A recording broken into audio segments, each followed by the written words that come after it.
Give us a preview of what tomorrow is going to look like, what the next few weeks, next few months on this is going to look like. Sure. Well, it's great to see you. Tomorrow morning, we will have 4 Capitol and Metropolitan Police officers testify about what they faced that day, January 6th, when they were beaten, when they were sprayed with bear spray, when they were clubbed, and when they were really expecting that that day may be the last, that they might die defending the Capitol. And, you know, while we've seen some of the footage of that day, we haven't really heard directly from the officers about what they experienced. And given there's so much effort at revisionist history to suggest that some of my colleagues have, this was just a normal tourist day on the Capitol. It's really important. I think the public will be shocked by what they hear. They'll see some new footage they haven't seen before, and just hear how harrowing it was for these brave police officers.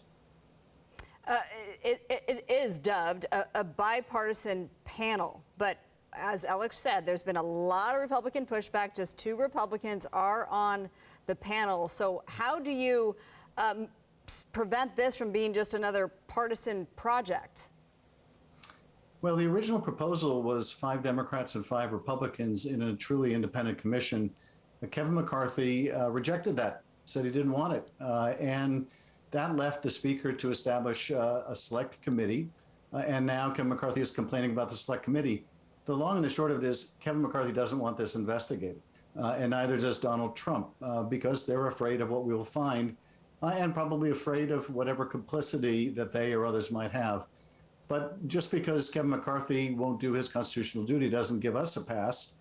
So thankfully, we have 2 very, I think, strong Republicans, and Liz Cheney and Adam Kinzinger, who have the courage of their convictions, who are not willing to, you know, carry the president's big lie about the election and want to get to the truth. And so we will have a bipartisan select committee.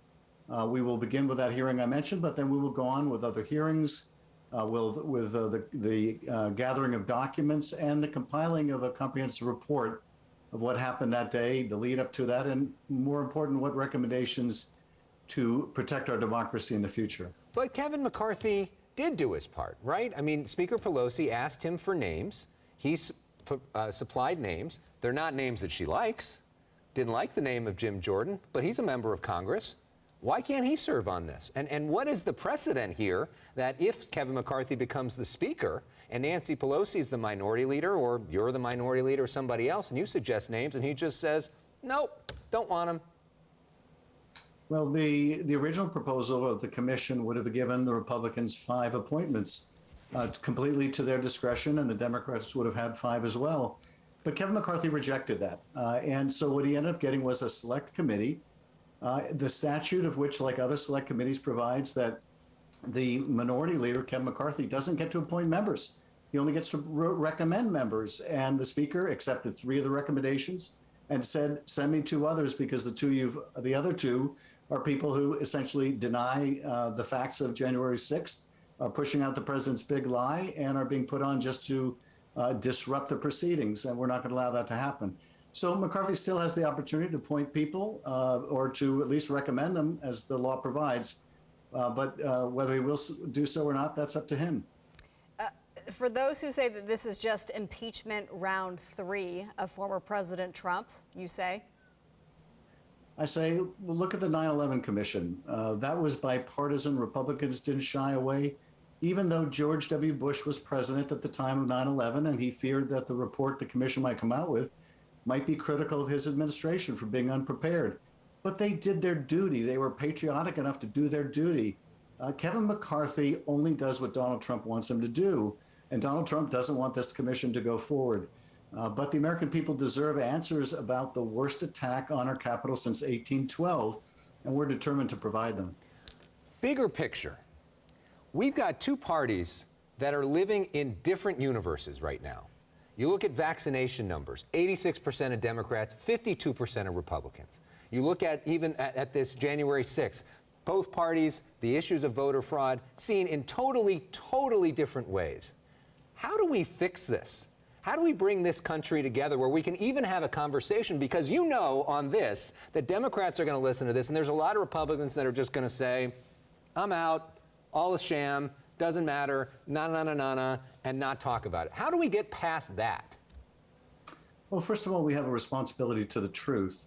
So we really can't equate and just say, okay, these are just two sides that disagree.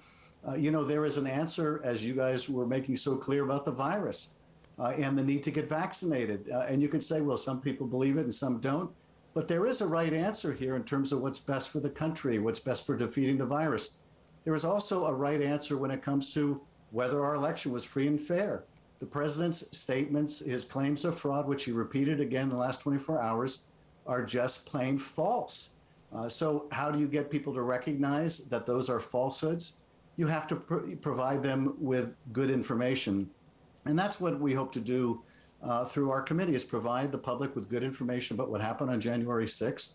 And look, there are millions of Republicans that Liz Cheney and Adam Kinzinger represent who aren't willing to turn away from the truth, who don't believe in being an anti-democratic party, that want their party back.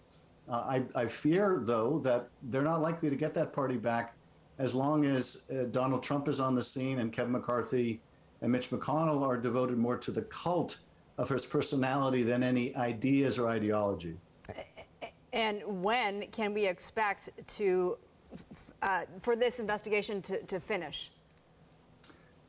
Well, we're going to work as expeditiously as we can. The timing is not completely within our control, because it may depend on how much obstructionism that we run into. If people try to thwart the subpoenas and don't provide the documents and the testimony that they're compelled to, then we may have to go to court to force them to comply, and that will obviously draw things out. But if people do cooperate, I think we can do this very expeditiously, and we're certainly going to try. And one last question, just for fun, because I always like to have something fun. It's a late night for you. You got an early morning. How does Congressman Schiff wind down? Watching the rest of your broadcast, Good answer. and then probably reading until I drift off. All right, enjoy whatever what are you reading? I'm reading Grant by Ron Chernow. It's fantastic. Wow. Light reading. Yeah, all right. My husband read that. Yes. Enjoy.